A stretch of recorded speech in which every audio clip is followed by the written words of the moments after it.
Let's go for a complete change of pace and build a wooden steering wheel for my 39 Hudson.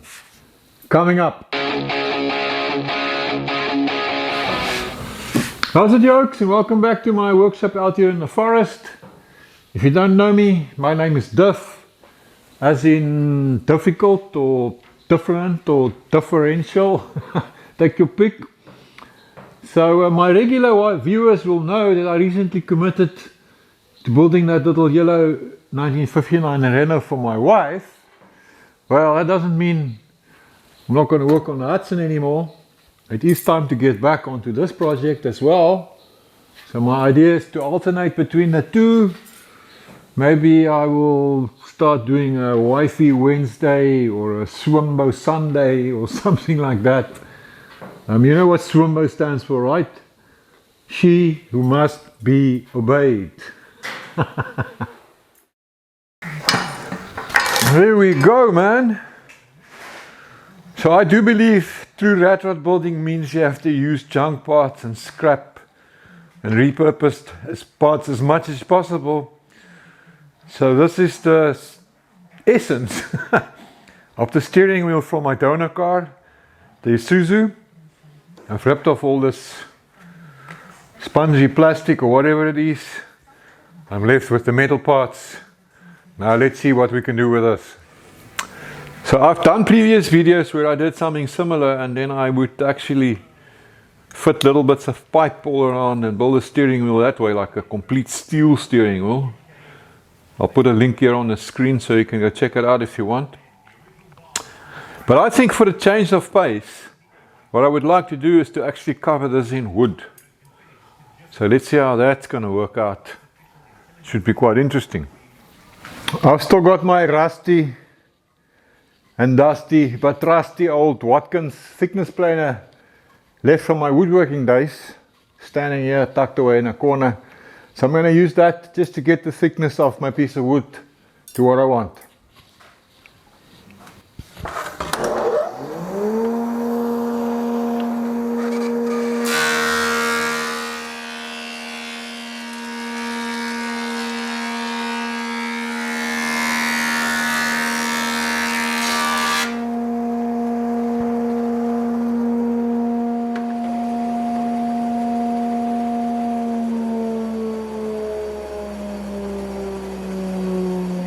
So this wood I'm going to be using is indigenous to the Southern African region. It is known as Kiaat, K-I-A-A-T, or also dolfhout in Afrikaans. It's very similar to Burmese teak in many ways. Good rot resistance, got a little bit of a built-in oiliness. I think it's going to look nice for the steering wheel. So I made this template by laying my steering wheel on a piece of cardboard, and then using this 1/2 inch 12mm spacer block, I just traced it all along both sides and then cut it out. So now I can use this to establish my wood pieces. So let's trace this onto my piece of wood, and then I can cut it out on the bandsaw. I will make 4 pieces, and then we can see how it's all gonna go together.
So I've made 4 pieces for the one side and then another 4 for the other side.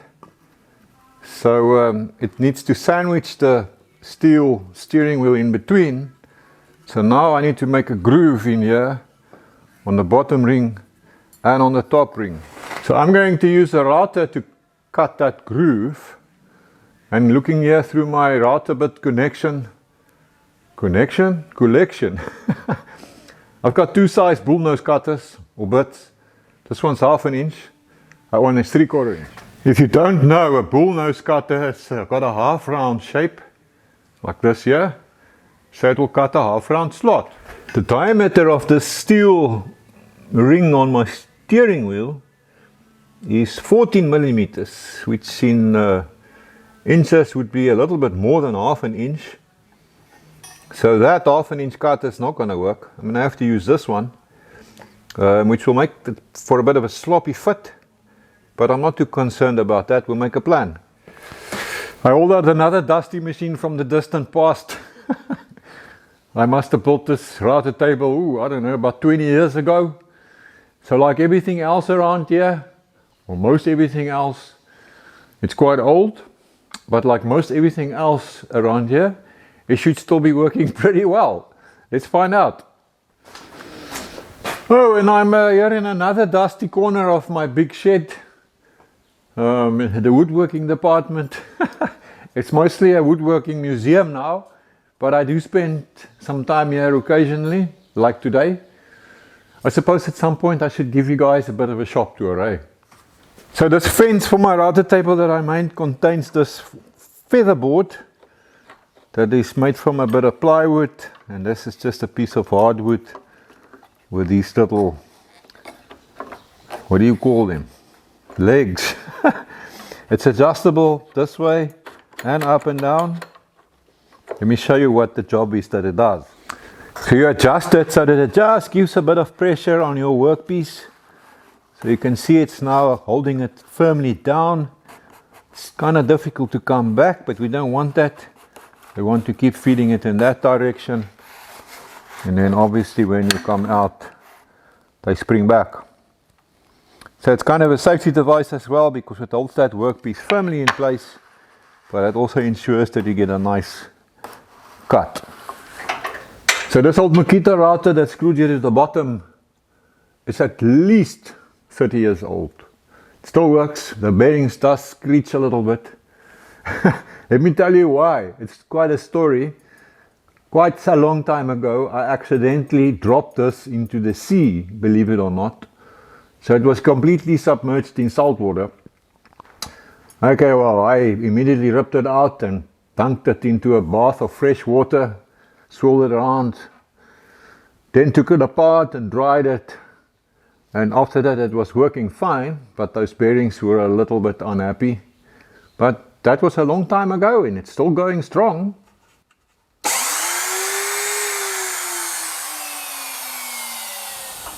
Proof that this thing's been standing for a long time. So I'm just going to do a light cut first, just to get a feel for things and how it's working. So my featherboard will be keeping my workpiece down. I just need to hold it firmly against the fence and then obviously follow through on that radius. Let me switch the router on and we see how it goes.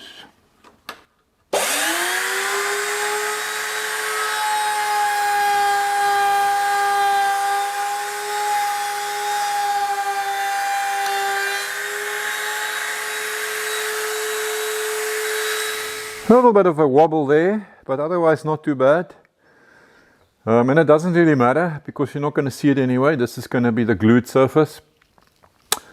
Yeah, to get a perfect cut, you need to be 100%.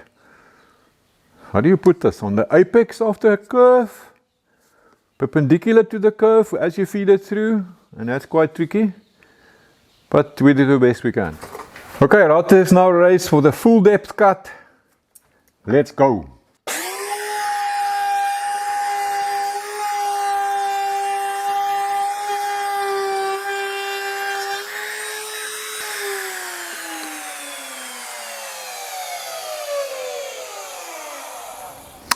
One down, 7 to go.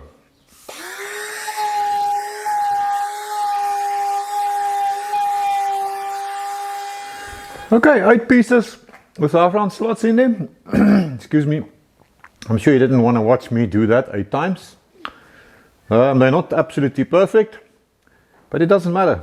Like I said, in the end, you won't see it. Okay, so now my steering wheel is going to lie in that slot, and the other piece will glue on top of it, like that, and then it is encased.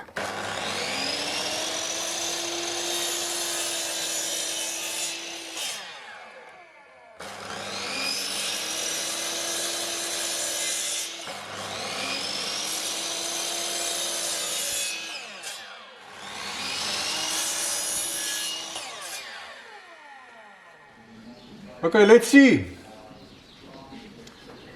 Yes, man, good fit. Lucky me.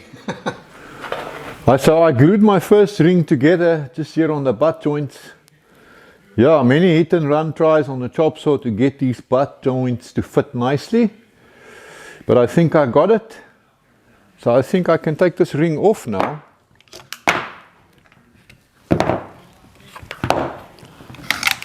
Let's get all these clamps off.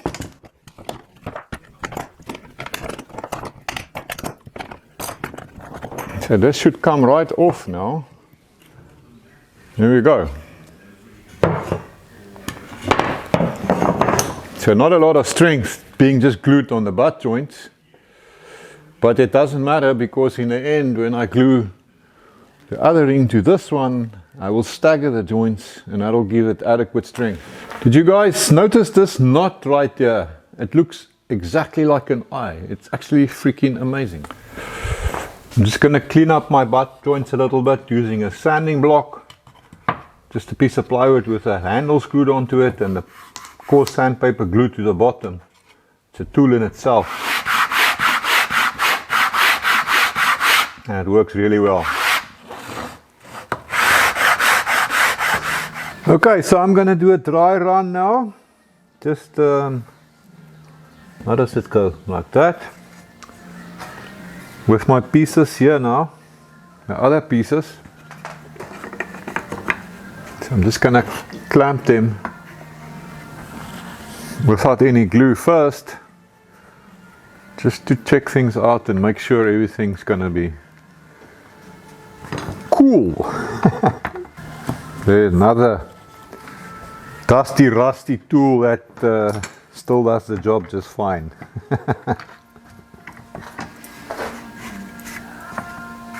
So I just want to check that all my butt joints are working out nicely and that it's fitting well.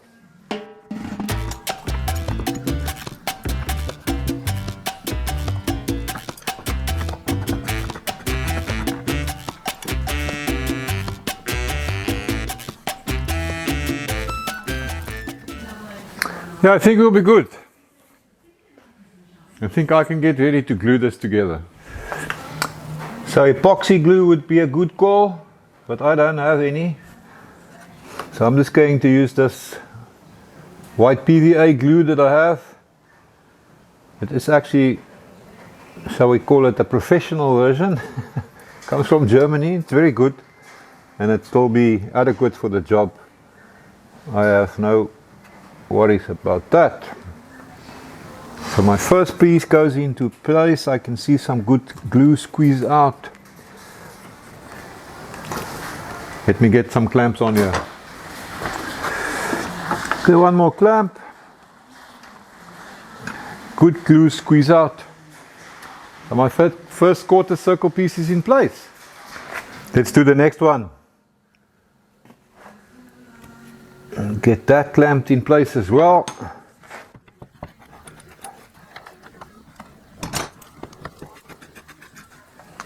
Number 3. And the last one goes into place.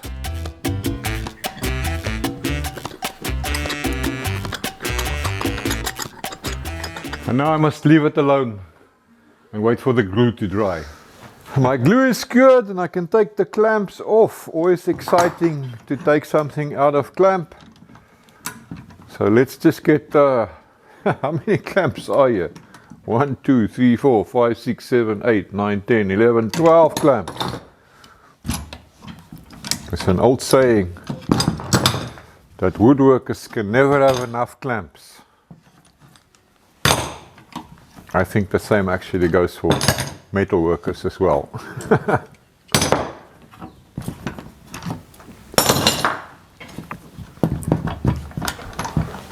Okay, 3 left, 2 left, last one. And we have something that still needs quite a bit of work. So I now need to sand it a bit and then round it over and give it some shape. We'll do that on the router table as well. I gathered a fair selection of G-clamps over the years, ranging all the way from 2 inch at that end, 4 inch, I think there's some 3 inch, 4 inch, 6 inch, 8 inch, and some big ass old 12 inch ones right here. And here's some more smaller ones. Here's the tiniest one I got. Look at it. It's a little 3/4 inch. Yeah, I'm telling you, clamps are worth their weight in gold, man. It's the kind of helper that will hold things for you firmly without asking a weight or back chatting. A wall of pipe clamps and F clamps and sash clamps and spring clamps and mitre clamps. Yeah, that's what woodworkers do. They collect clamps. And then of course I have all the vice grip types of clamps which I regard as dedicated for metalwork. So back in the day when I did woodworking professionally, shoot, that must have been like what, 15 years ago or longer even. Holy cow. Time flies, eh? I made a lot of these wooden clamps. They work quite well actually, so this slides, stick in your workpiece, slide it, tighten it up, and then it's got a little cam here, and that tightens things up nicely. Yeah, since I stopped doing woodwork full time, I've been giving a lot of these away as Christmas presents. So now I've only got 2 left. So if you don't have a fancy sanding machine, here's what you do. I've glued a piece of coarse sandpaper, in this case I think it's P40, to this thin plywood backing. This is 3mm ply, 1/8 ply. So now it's nice and flexible. So you get a nice sanding action, more sandpaper is in contact with your material. Yeah, it works well enough. It's just a little bit more elbow grease. And I've seen so many people sanding like this. Oh man, that's just a waste of energy. Long and slow and steady strokes are much better. Like that. Long and steady strokes are always best. I'm sure you know what I mean. Now sanding the inside curve is a little bit more challenging. First prize would be an oscillating spindle sander, which I haven't got. It's basically a drum sander that rotates and slowly moves up and down at the same time. So we have to make another plan. So one idea is to cut yourself a little wooden block that's the same radius as this inside curve, and then glue on a bit of coarse sandpaper. I'm just using contact adhesive. So now it fits that curve, and you can do this by hand like that. Another method would be to use one of these drum sanders that you chuck into a drill. This is quite coarse, it's also P40. So when you do this, you got to be careful that you don't do this. You're going to kind of stay perpendicular, and you also got to move it constantly so that you don't end up digging a hollow. I think I'm going to probably use both of these methods.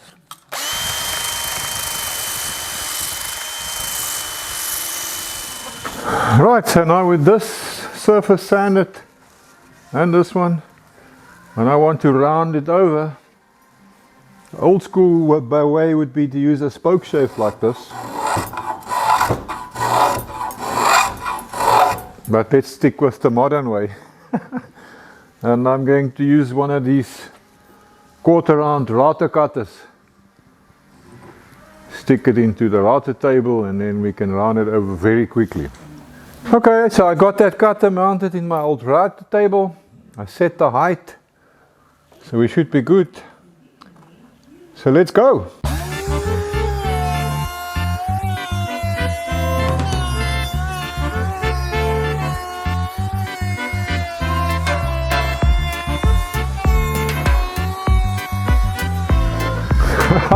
I thought I smelled a bit of burning. Yeah, so that cutter is a little bit blunt. We got these black burn marks, but that's cool, we'll just sand them out. Let's do the inside in the same way.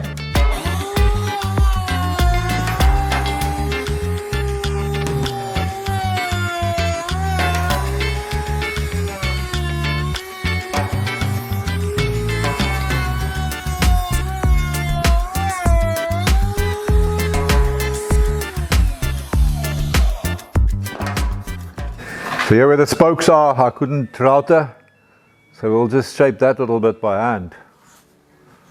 You can see the same scenario right there. So now obviously I can't do this side on the router table, so I have to come up with another plan now. Well, I'm too lazy to take that router out of the router table, so I'm just going to use another one that I've got and do it like this. Let's see how it goes.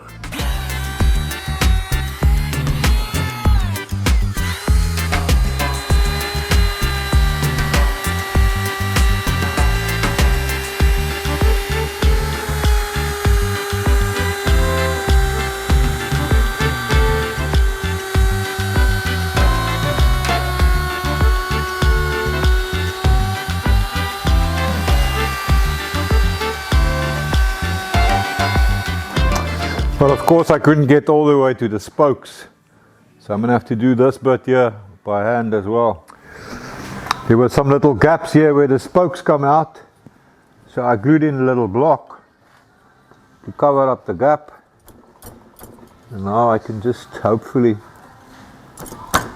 clean that up a little bit. Something like that. I'll just sand it up a bit. Now I've got to spend some intimate time with some P40 sandpaper. So when I have to do boring, mundane tasks like sanding, it doesn't take long for my mind to dream up all sorts of crazy ideas. So this is one of them. I don't know if it's going to work. I've got my steering wheel back onto the steering column, which I've clamped to the table. And on this side I just tack welded on a little bit of tubing so I can chuck it to my battery drill.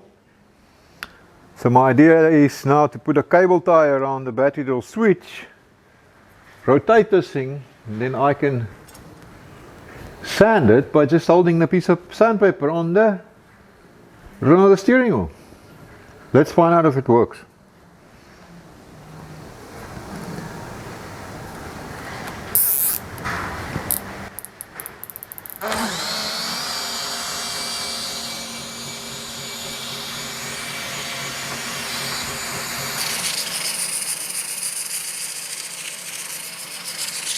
Ha ha ha!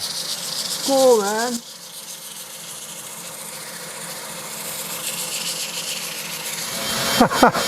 Dancing its own dance!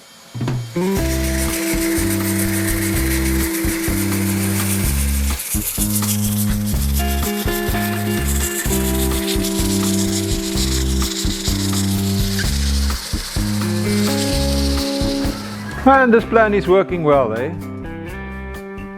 I've done it now with 40 grit, so I'm going to do it in the same way, going up to 80, maybe 150, even as high as 220 I think, to get it nice and silky smooth. Yeah, this is a lot of fun. Let's keep going.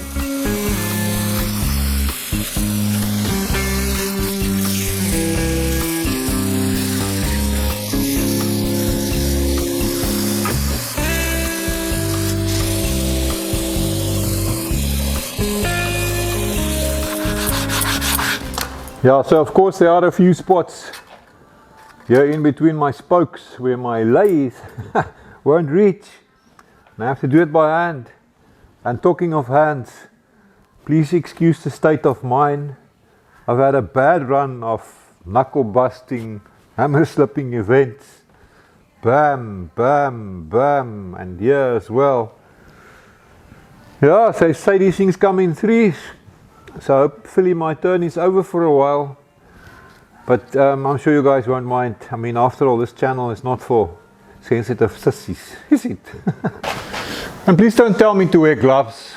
I'm just too much of a tactile dude. Can't wear them. I need to feel. And besides, you know, when I started building things, gloves were not a thing yet. So you can't teach an old dog new tricks. It is what it is, man. I've got this sanded all the way to 400 grit now. It's silky smooth, man.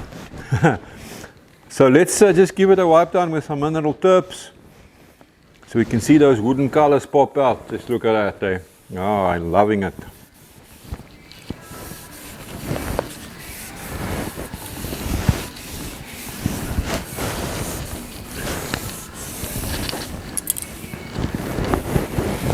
Alright, so the mineral terps is not a finish. It's going to dry off pretty soon, but it does remove all the dust. Just show us the color of the wood. Really makes it pop. So I could stain this and even stain it with a dark ebony stain if you wanted something dark and black. But I actually think I like this wood color just as it is. So I'm going to leave it like this for now. I'm just going to give it a finish treatment as soon as this terps is evaporated, I guess is the right word. So I don't like a glossy varnish finish at all. It looks to me like a plastic coating on top of the wood, and it's an on finish. It sits on the surface of the wood. I much prefer an oil type of finish that goes into the wood and absorbs, and in the end it's got a beautiful finish and it feels very nicely. So my recipe is going to be to use 50% boiled linseed oil, 50%, what have I got here? This is like a, okay, brand name is Novothane, but it's essentially just a polyurethane type of a matte varnish. And then I thin that down with mineral turpentine. Mineral spirits will also work. And then I'm going to apply that with a rag and let it soak into the wood. Right, I've made a bit of a mix here in my yogurt container. It's very thin now. It's like the consistency of water. So like I said, half of it is boiled linseed oil, another half is that polyurethane varnish, and then I thin it down with the mineral turpentine. Stick my rag in there and we start wiping it on. And then I will actually apply it again. So this is going to soak nicely into the wood now. Get the back here as well. We're going to leave this be for a while and then come back to it. So after letting it sit for a while, I'm using a dry rag to wipe off the excess, because I just want it to soak into the wood and I don't want any surface build up. So I gave it 4 or 5 further coats with my potion, allowing maybe 15 minutes or so between each application for it to soak in and absorb. And then I wiped off the excess in the end, left it to cure overnight, and this is what we have now. It's got quite a sort of a satiny finish. If I zoom in a little bit, you can see. If you want it more shiny, yeah, you can treat it with some wax. Wax it up and buff it. But I like this, and it feels great. I wish you guys could be here to feel it. It's silky smooth. Hey, what can I say? I'm a tactile guy. I like touching stuff. So I could easily have chosen a piece of wood here without a knot, but I left it in on purpose. I like the look of it, and it's like wabi-sabi, man. You know, there's perfection in imperfection. So we've got a nice snazzy wooden rim, but now I must do something here. I've got myself a nice round steel disc and I'm just busy giving it some shape here in my stump. What do you call these things? A shrinking stump, I suppose. Been threatening to make a better one for a long time, but this is what I've got for now.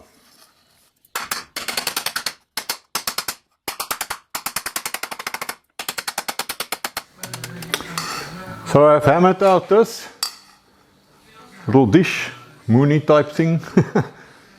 Yeah, currently still full of hammer marks. So I guess we could stick it in a planishing hammer to smooth it out.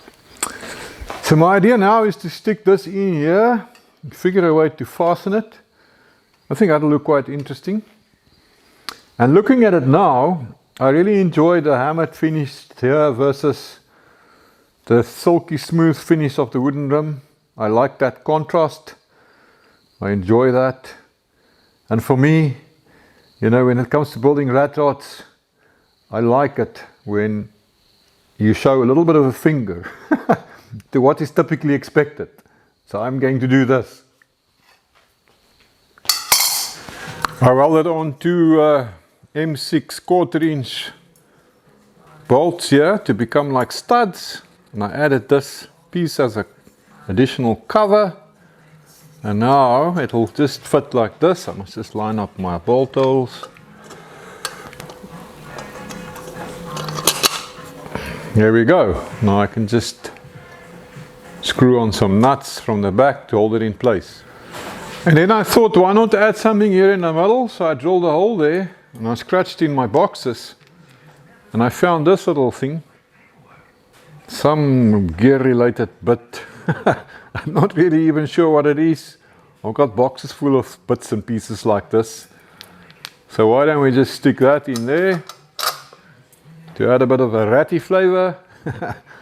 And yeah, I think it looks quite interesting, and we can always change it for something else if our mood changes.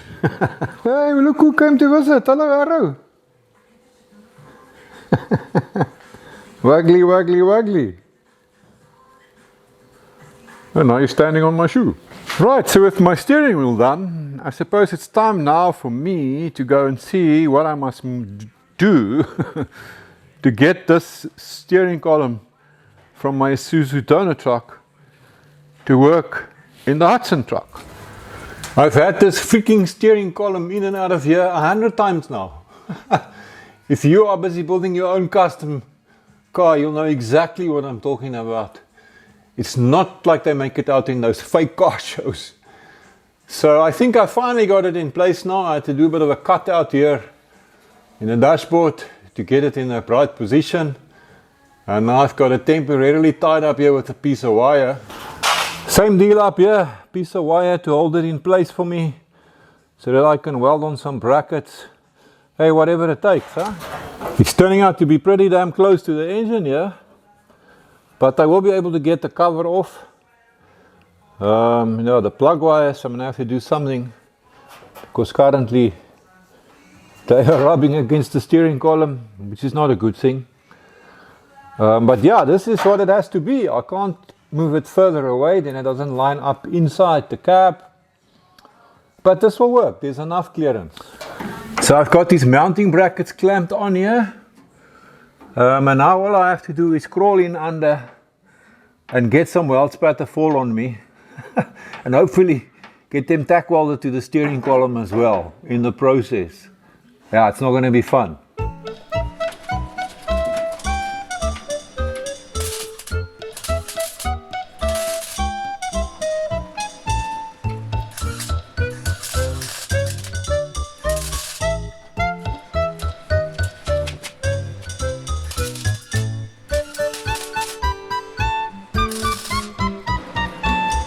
Well, hopefully that will do it.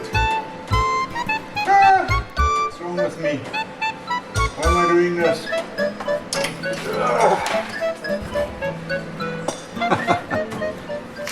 Well, that was a bloody struggle, eh? To add insult to injury, the wire feed was too slow for that upside down welding. So I had struggled there, but hopefully I've got enough of a tack on there to keep those brackets in place. So let's hold this thing out of here now, so we can go and weld it properly on a bench.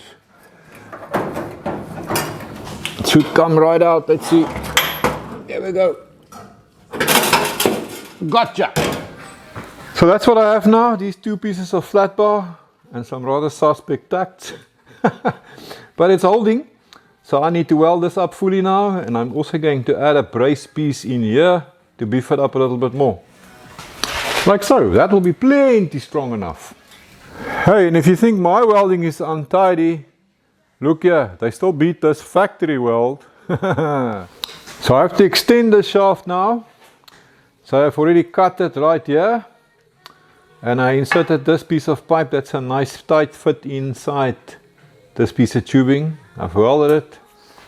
And now I've scratched out another piece of pipe that will slide over this one. Like that. And the plan is for this to go in like that. And then I can weld it here and here.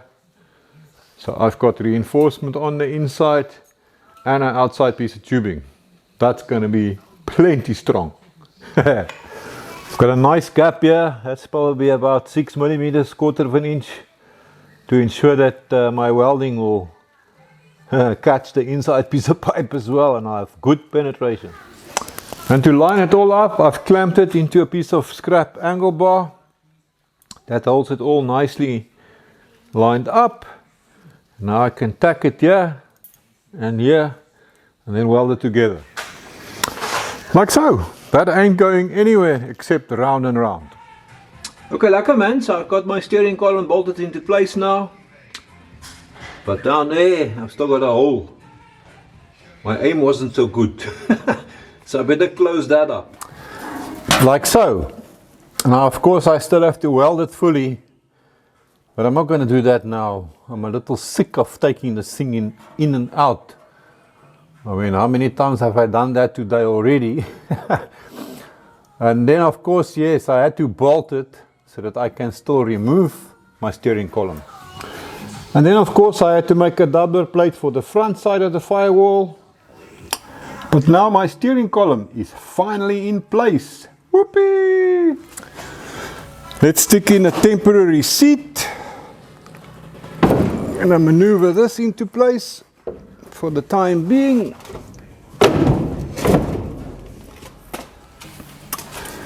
Get my new steering wheel into place. Don't know about you, but I think that looks freaking cool, man.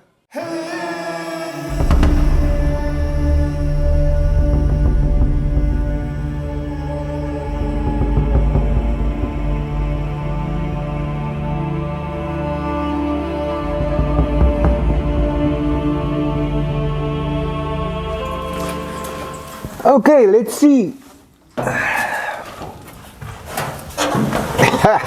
Yes, lekker man.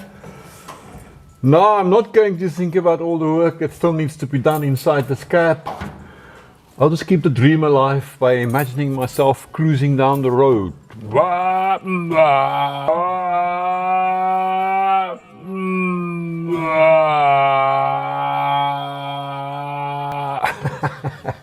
Hey you guys, thanks for hanging out with me in my forest shop.